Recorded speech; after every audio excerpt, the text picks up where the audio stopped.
किया थाने का निरीक्षण, थाने की व्यवस्थाओं का लिया जायजा।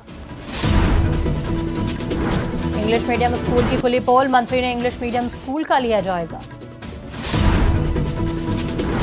मथुरा दौरे पर निकली फ्लास्क लेडी ने शपथ समारोह का किया आयोजन। पुलिस को मिली बड़ी सफलता, 2 गांजा तस्कर को पुलिस ने किया गिरफ्तार, 6 क्विंटल अवैध गांजा की बरामदगी हुई। गोरक्षक दल कार्यकर्ताओं ने मांस से भरी गाड़ी को पकड़ा, गाड़ी छोड़कर ड्राइवर हुआ मौके से फरार। नमस्कार, स्वागत है आपका आज की खबर में। मैं हूं आपके साथ रागिनी सिंह राठौर। रुक करते हैं उत्तर प्रदेश की बड़ी खबरों का। अमरोहा से बड़ी खबर सामने आ रही है, जहां प्राइवेट हॉस्पिटल में फिर हुई लापरवाही। ऑपरेशन के दौरान जच्चा बच्चा की मौत हो गई। वहीं ऑपरेशन के बाद पहले मासूम ने दम तोड़ दिया, वहीं इलाज के दौरान महिला ने भी दम तोड़ दिया। मौत बाद में परिवार के लोगों ने अस्पताल में हंगामा किया। स्वास्थ्य विभाग अधिकारी जच्चा बच्चा की मौत के बाद अनजान बने नजर आए। पुलिस ने शव को कब्जे में लेकर पोस्टमार्टम के लिए भेज दिया है। 4-5 दिन पहले खत्म हो गया था, डिलीवरी करते समय हो गया एक्सपायर होता लड़का। तो 3 दिन बाद ये लेडी सही थी हमारी घरवाली, तो उसके बाद डेटा भर रहा था इसका, तो इन्होंने मैं बोल रहा था तुम्हारे तुमसे रुका है तो उन्होंने, वरना तो ऐसा करता हमारे लिए चले जाएंगे, कहना हम सही कर देंगे। गारंटी ले ली पूरी इन्होंने। कितने ली गारंटी? इन्होंने मोमी जी ने गारंटी ली थी। अच्छा, किस टाइम की घटना है? ये है 3:30 बजे घटना आ रहा। कल दिन में 3:30 बजे। अब क्या करा आपने? अब क्या, इन्होंने रेफर जब ऑक्सीजन लगा के भेजा था हमें, इन्होंने ऑक्सीजन लगा के जाओ और तुम सही है, देखो साफ गुजारा, कोई दिक्कत नहीं है। तो हमने ऑक्सीजन में गजब लगा हटाई तो ठंडी पड़ी थी। अब क्या चाहते हो? इनके बाद कार्रवाई वाली टीम के साथ ये ऐसे करेंगे। बिजनौर से हैरान कर देने वाला मामला सामने आया, जहां एक भाई ने अपने सगे भाई को मौत के घाट उतार दिया। घटना अंजाम देने के बाद मृतक के शव को अपने घर से 50 मीटर दूर फेंक दिया, ताकि उसके ऊपर कोई शक न पैदा हो। वहीं इस घटना के बाद गांव में सनसनी फैल गई। सूचना पाकर मौके पर पहुंची पुलिस ने मृतक के शव को कब्जे में लिया और पोस्टमार्टम के लिए भेज दिया। मृतक की पत्नी की तहरीर के आधार पर कानूनी कार्रवाई भी शुरू कर दी गई है। इस बात जानकर तो मुझे है नहीं, लेकिन रात में जो भी गाँव वाले सूचना मिली तो मैं मौके पर आया। फिर लगभग 4 के आसपास मिली। हाँ, घर में हुआ है घटना, घर में हुई है और ये दोनों भाई रहते थे। एक और भाई कहाँ है आपके? दूसरा वो भी यही है। उन्होंने कोई जानकारी नहीं दी? जब मैं तो शराब पी रखी थी, मुझे कोई पता नहीं चला क्या घटना हुई क्या नहीं। आज सुबह सूचना मिली है लगभग 5:30 बजे कि मिलक तखावली में एक व्यक्ति को हत्या कर दी गई है। इस संबंध में सूचना के आधार पर तत्काल पुलिस मौके पर पहुंच करके विधिक कार्रवाई की जा रही है। अभी तहरीर नहीं आई है, इसके बच्चे बाहर गए हैं, उनके भाई लोग वहाँ रहते हैं। तहरीर प्राप्त होती है, एफआईआर दर्ज करके। खबर देवरिया से है, जहां पुलिस को बड़ी सफलता हासिल हुई। मुखबिर की सूचना पर एसटीएफ टीम और पुलिस ने एक वाहन को जब्त किया। बता दें कि वाहन में अलग से टीन की केबिन बनाकर और उसमें 62 पैकेटों में 6 क्विंटल 84 किलो अवैध गांजा बरामद किया गया है, जिसकी बाजार में कीमत लगभग 1.5 करोड़ रुपए बताई गई।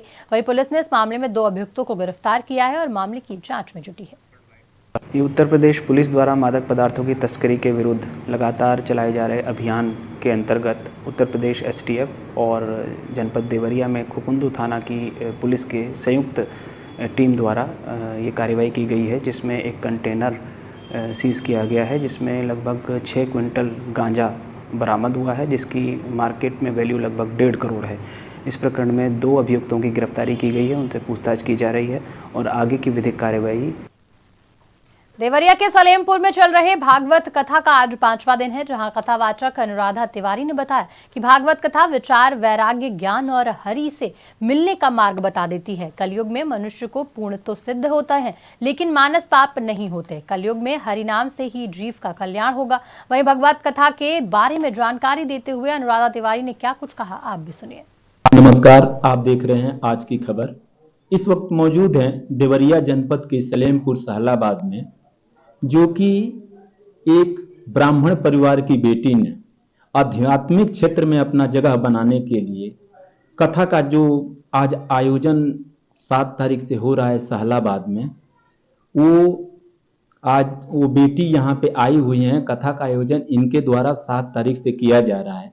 आइए पूछते हैं कि कब से कथा का आयोजन चल रहा है और किस प्रकार यहाँ जो श्रद्धालु हैं वो कैसे आ रहे हैं और कितने संख्या में आ रहे हैं? हमने प्रवचन करने का शैली, इसका ढंग सीखा हुआ है और हमारा एक ही उद्देश्य ये है कि जितने भी जन के लोग हैं, पूरे अपने विश्व के लोग हैं, सबका भगवान में प्रीति हो। बस एकमात्र ये उद्देश्य है कि सभी लोग प्रभु में एकदम प्रेम बना के रखें। अच्छा, कथा का आयोजन कब से किया जा रहा है? यहाँ पे सलेमपुर में सलाहाबाद में कथा आपका 7 तारीख से, और आज चूँकि आज अंतिम दिवस है। अच्छा, जनपद में आपके द्वारा कितनी बार कथा किया गया है? देवरिया जनपद में ये 5वीं बार कथा है हमारी। अन्य कई जनपद में, स्टेट में, झारखंड में, बिहार में और अपने उत्तर प्रदेश में, इन 3 स्टेट में हमारा कथा हुआ है, लगभग 22 से 25 कथा।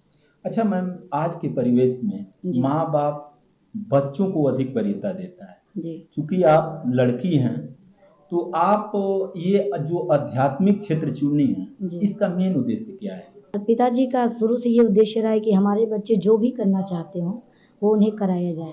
राजकीय पॉलिटेक्निक से हमने देवरिया से ही डिप्लोमा किया है इलेक्ट्रिकल से, और उसके बाद मेरा शुरू से भजन कीर्तन में बड़ा आस्था था। तो हमारे पिताजी का ये उद्देश्य था कि बच्चे जो भी करना चाहते हैं वो करें। मैंने अपने पिताजी से कहा कि मेरा प्रवचन करने का बचपन से ही बड़ा शौक़ था कि मैं भी आगे चल के प्रवचन करूं, अन्य जितने भी विद्वान हैं सभी को देखते हुए। मुझे बड़ा अच्छा ये लाइन लगता था। तो हमारे पिताजी ने इसमें बहुत सपोर्ट किया, और इसमें जो भी जहाँ भी जितनी भी मेरी कथा होती है पिताजी साथ में जाते हैं, और सबसे अधिक सपोर्ट सहयोग हमारे पिताजी का है, हमारे गाँव के लोगों का है। सभी लोग बहुत प्रेम करते हैं। देवरिया के सलेमपुर में रेल प्रशासन ने गाड़ी संख्या गोदान एक्सप्रेस लोकमान्य तिलक टर्मिनल छपरा से लोकमान्य तिलक टर्मिनल दुर्ग एक्सप्रेस के गोरखपुर से दुर्ग तक वाराणसी भटनी रेल खंड पर पड़ने वाले रेलवे स्टेशन पर 2 मिनट का प्रायोगिक ठहराव प्रदान किया। इसी क्रम में सलेमपुर रेलवे स्टेशन पर आयोजित एक समारोह में इस गाड़ी का शुभारंभ सांसद रविंद्र कुशवाहा और राज्य मंत्री विजय लक्ष्मी गौतम ने किया। ये सलेमपुर रेलवे स्टेशन पे आज से जो है गोदान एक्सप्रेस का ठहराव प्रारंभ हुआ है। जो है अब यहाँ पे गोरखपुर छपरा से चलने वाली जो गोदान एक्सप्रेस से 3 दिन चलती है, ये यहाँ पे प्रतिदिन रुकेगी 3 दिन। जो है यहाँ पे 4 ट्रेनों का ठहराव किया गया है, एक आपका दुर्ग और एक गोदान। आने जाने दोनों ट्रेन रुकेगी आते जाते समय। उसका ठहराव यहाँ पे उसका नहीं हुआ है। ये खबर फिरोजाबाद से है, जहां एडीजी आगरा जोन के अनुपम कुलश्रेष्ठ ने निरीक्षण कार्यक्रम के तहत टूंडला थाने का निरीक्षण किया, जहां उन्होंने थाने की व्यवस्थाओं को परखा। इस दौरान सीसीटीवी कैमरे को लेकर जांच पड़ताल कर जरूरी निर्देश दिए गए। इस दौरान उन्होंने कहा कि ग्राम प्रहरी के एक महत्वपूर्ण कड़ी होती है। वहीं उन्होंने महिलाओं को लेकर शासन द्वारा संचालित किए जा रहे विभिन्न कार्यक्रमों को लेकर चर्चा की और उनकी सुरक्षा के लिए चलाए जा रहे मिशन शक्ति को लेकर दिशा निर्देश दिए।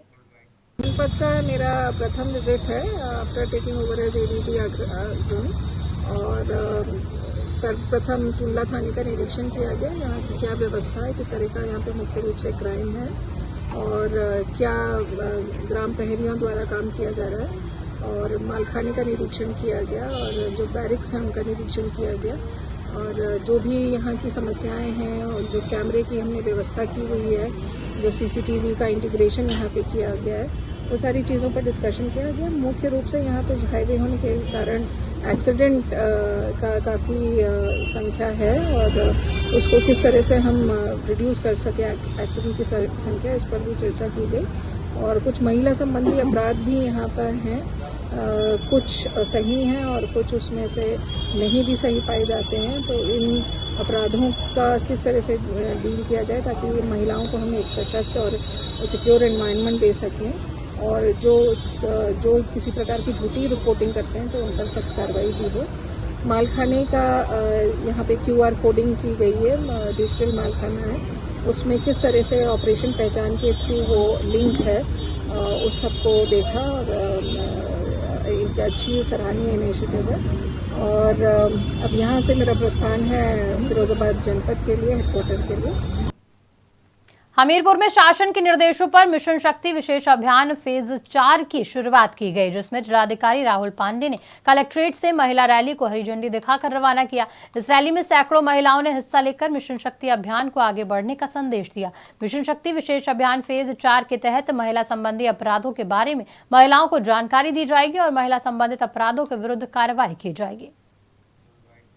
हैं कि मिशन शक्ति विगत 3 एडिशंस हो चुके हैं, इस बार ये चौथा है। शारदीय नवरात्र के समय पे एक अभियान चलाया जाता है। इस अभियान में आज ये रैली का कार्यक्रम किया गया। इस रैली के माध्यम से जागरूकता की जाएगी और अब ये कार्यक्रम शुरू हो रहा है। अगले पूरे नवरात्र के पीरियड तक ये कार्यक्रम चलेगा, जिसमें एक तरफ जहां महिलाओं से संबंधित अपराधों और उनसे संबंधित जो कृत्य हैं उन पर कार्रवाई होगी, वहीं दूसरी ओर महिलाओं से संबंधित जो योजनाएं हैं उनके संबंध में जागरूकता और उनको लाभ दिलाने का कार्यक्रम भी किया। शिक्षक रह रही है, मैं महिला कांस्टेबल हमीरपुर में तैनात हूँ। ये मिशन शक्ति का फेज 4 चल रहा है, जो कि महिलाओं को सुरक्षित और जो बहुत सारे योजनाओं के अंतर्गत उन्हें समझाने के लिए चलाया जा रहा है। और हम आज जनपद हमीरपुर में रानी लक्ष्मीबाई और सारे जगहों में यहाँ भ्रमण करके लोगों को ये संदेश दे रहे हैं कि महिलाएं अपने आप को आत्मनिर्भर समझें और दंड। हमीरपुर में दबंगों के हौसले बुलंद होते जा रहे हैं, जहां जिला अस्पताल में दबंग सभासद ने अपने 6 साथियों के साथ जाकर इमरजेंसी में तैनात डॉक्टर से अभद्रता की, जिसके बाद डॉक्टर ने इस बात की सूचना पुलिस को दी। वहीं पुलिस ने तहरीर के आधार पर आरोपी सभासद और 6 अज्ञात लोगों के खिलाफ गंभीर धाराओं में मुकदमा दर्ज कर लिया है और अस्पताल के सारे सीसीटीवी फुटेज से छानबीन कर रही है। ये घटना ये थी कि अस्पताल के सामने बात है, बहुत ज़्यादा भीड़ थी, पेशेंट सीरियस है, पेशेंट काफ़ी सीरियस था, उसको लगभग MI था, जिसकी वजह से मैंने इसे कानपुर रेफर किया था। कुछ दबंग लोग आए, आगे बदतमीजी करने लगे, कहते ज़बरदस्ती आप रेफ़र करते हैं कि आप उसे रेफर सेंटर बना रखा है, जबकि ऐसा कुछ नहीं। मरीज़ की कंडीशन के अनुसार देखते हुए उसे रेफ़र किया जाता है। मेडिसिन सूटेबल होती है तो बाकायदा उसका इलाज करते हैं, उससे कोई कोताही नहीं की जाती है। जब मरीज़ बहुत ज़्यादा सीरियस होता है, उसके लिए स्पेशलिस्ट अपने यहाँ नहीं पाए तो उसके लिए हम रेफ़र करते हैं कानपुर। तो उसी को उसमें वो आगे दबाव बना रहे थे कि मैं आपको बाहर आइए, आप बाद में मतलब दबंग आदमी था वो। मेरे मना करने पे भी डॉक्टर साहब भी आस पास थे, उन्होंने उसके हाथ जोड़े, मैंने भी हाथ जोड़े, लेकिन वो सुनने को भी तैयार नहीं था कि आप क्या कर लें, मैं आइए मैं बाहर आपको मरवा के फिरवा दूँगा। जात से सब उन्होंने यूज़ किया, जो कि मेरे लिए बहुत ही निंदनीय है।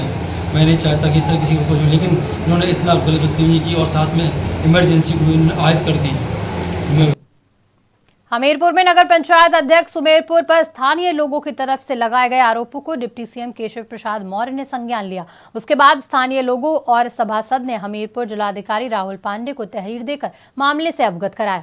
जिलाधिकारी राहुल पांडे ने अपर जिलाधिकारी वित्त और राजस्व को मामले में जांच करने के निर्देश दिए। राजेश शिवहरे उनके दोनों पुत्र कूट रचित दस्तावेज तैयार करके फर्जी संस्था करके स्कूल खड़ा करना, नाबालिग होते हुए फर्जी ज़मीनें खरीदना हर जनों की, उनके अधिकारों का हनन करना और फर्जी शनाब, जबकि धीरेन्द्र उर्फ ऐसर शनाब गोबरा होना चाहिए, तो धीरेन्द्र उर्फ ऐसर शनाब राजेश शिवहरे लिख के फर्जी नामांकन पत्र पे नाम डाल के चुनाव जीत। इस पक्ष में हम डीएम साहब के पास आए थे। डीएम साहब ने एक समिति बना दी है, उसके तहत जांच करेगी।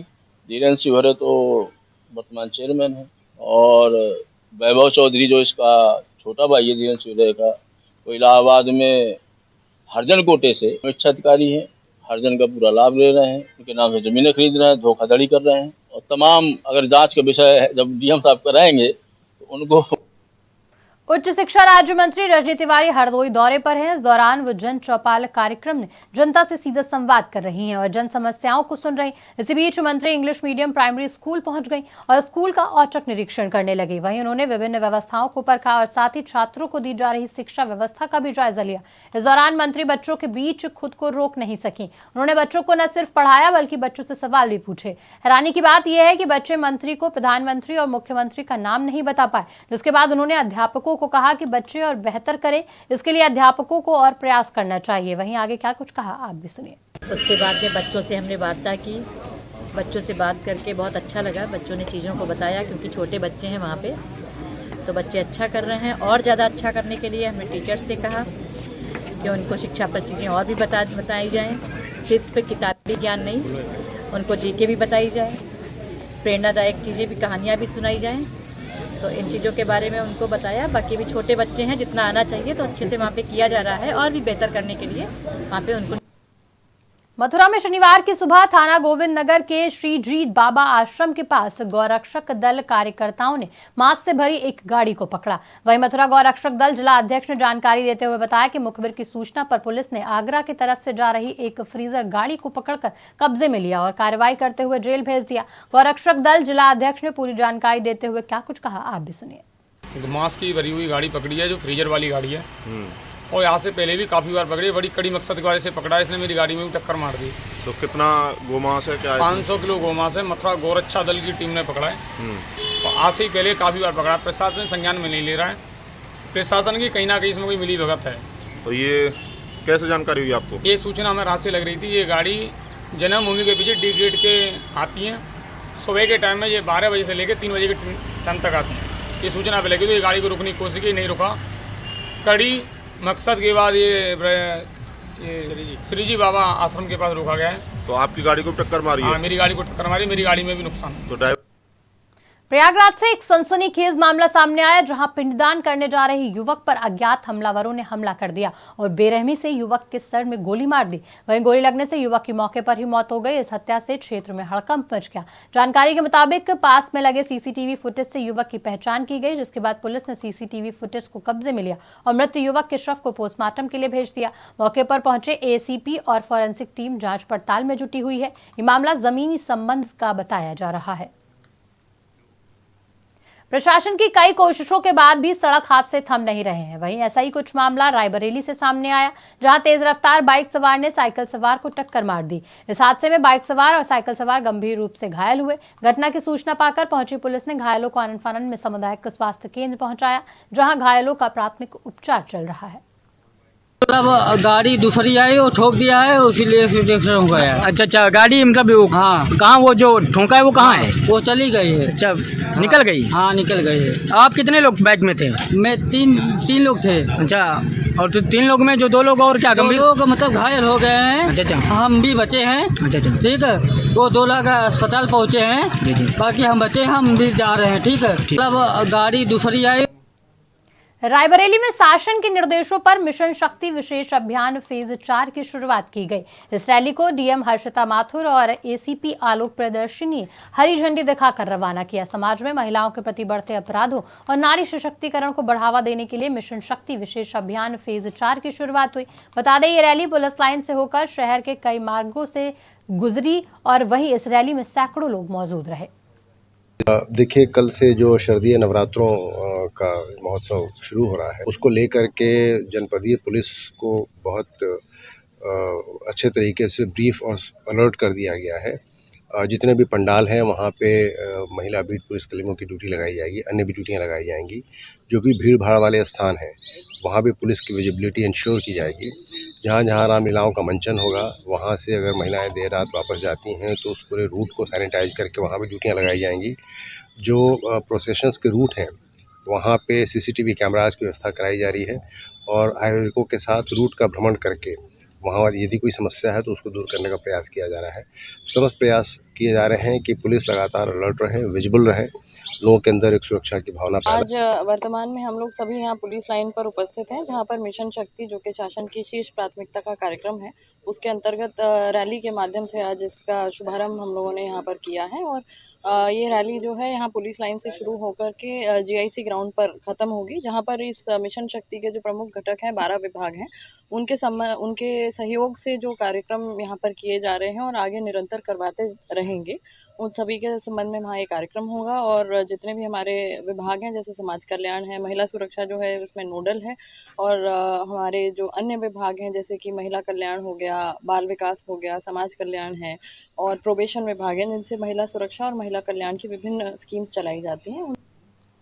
हिंदुस्तान में फ्लास्क लेडी के नाम से मशहूर डॉक्टर उर्वशी मित्तल को मथुरा दौरे पर है, जहां उनके साथ इनरव्हील क्लब की सैकड़ों और कार्यकर्ताएं मौजूद रहीं। इस उर्वशी मित्तल ने मथुरा में कई कार्यक्रमों में हिस्सा लिया और साथ ही उन्होंने प्लास्टिक को खत्म करने को लेकर एक शपथ समारोह का आयोजन किया, जिसमें सैकड़ों लोगों ने प्लास्टिक को जमीन से खत्म करने के लिए शपथ ली। वहीं डॉक्टर उर्वशी मित्तल ने कहा कि ये कान्हा की नगरी है, श्री कृष्ण इस पवित्र रज में खेलकर बड़े हुए हैं, मगर आज के हालात देखकर बड़ी शर्म आती है। हमने वातावरण को इतना दूषित कर दिया है। उन्होंने सभी भारतीयों से निवेदन किया कि वो प्लास्टिक का इस्तेमाल बिल्कुल न करें और इसके लिए हमें शुरुआत अपने घर से करनी होगी, जभी जाकर हम इस पर रोक लगाने में कामयाब होंगे। इनरव्हील की तरफ से आए हैं। इनरव्हील दुनिया की सबसे बड़ी महिला स्वैच्छिक सामाजिक संस्था है। ये 100 से ज़्यादा देशों में काम कर रही है और इंडिया में 27 इनरव्हील डिस्ट्रिक्ट हैं। हम लोग दिल्ली से आए हैं। दिल्ली और एनसीआर का एरिया इनरव्हील डिस्ट्रिक्ट 301 में आता है। आज जब हम वृंदावन में बैठे हैं तो ये एरिया डिस्ट्रिक्ट 311 में आता है। इस साल आपने सुना होगा RRR, रिड्यूस, रीयूज, रिसाइकिल। तो उसका फर्स्ट स्टेप है रिड्यूस। रिड्यूस क्या? Production and consumption of plastic. तो ये हमने दिल्ली में स्टार्ट किया ये campaign, and I will give the credit to my self and all my these fellow members. जो हमने चालू किया उसको इन्होंने बहुत अच्छे से आगे ले जाया इस इनिशिएटिव को, और तब हमें रियलाइज़ हुआ चैरिटी बिगिंस एट होम।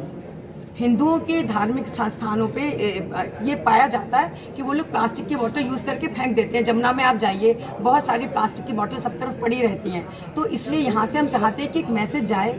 आज हम लोग वृंदावन में बांके बिहारी जी के दर्शन करने गए, वहाँ पर भी हम सब लोग अपने अपने ये स्टील के फ्लास्क कैरी करके लेके गए थे और वहाँ पे पहुँचने में टाइम लगता है। आज इस बार हमें पहली बार पता चला कि सिक्योरिटी और टाइट हो गई है और हमें पहुंचने में अंदर ही 1 घंटा लगा। तो आप समझ सकते हैं इतनी तेज धूप में, गर्मी में मेंबर्स को प्यास लगी होगी।